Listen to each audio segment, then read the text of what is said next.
New Zealand میں مساجد پر دہشت گرد حملوں نے یہ ظاہر کر دیا ہے کہ سفید فام نسل پرست نظریات کتنا بھیانک روپ اختیار کر سکتے ہیں۔ امریکہ اور یورپ میں پچھلے کچھ سالوں کے دوران نسل اور قوم پرست نظریات کے اظہار میں نمایاں اضافہ ہوا ہے اور ایسے خیالات کے مالک لوگوں کا خصوصاً یورپ کے سیاسی اور عوامی حلقوں میں اثر و رسوخ بھی بڑھا ہے۔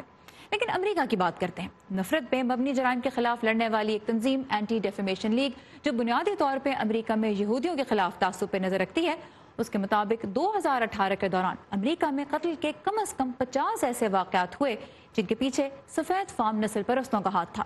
یہ لوگ اب پہلے سے زیادہ کھل کر اپنے نظریات کا پرچار بھی کر رہے ہیں۔ اس کا ایک ثبوت تو یہ ہے کہ پچھلے سال سفید فام نسل پرست گروہوں نے ملک بھر میں 91 ریلیاں نکالی اور پروپیگنڈا کرنے کے بھی 1000 سے زیادہ واقعات سامنے آئے جو صرف ایک سال پہلے کے مقابلے میں تقریباً 4 گنا زیادہ ہیں۔ یونیورسٹی آف میریلینڈ کی گلوبل ٹیررزم ڈیٹا بیس کے مطابق ایک دہائی قبل ملک میں ایسے 6 حملے ہوئے تھے، لیکن 2017 میں یہ تعداد 65 تک پہنچ گئی اور ان حملوں میں بیشتر کے لیے انتہائی دائیں بازو کے نظریات کو ہی ذمہ دار قرار دیا جا رہا ہے۔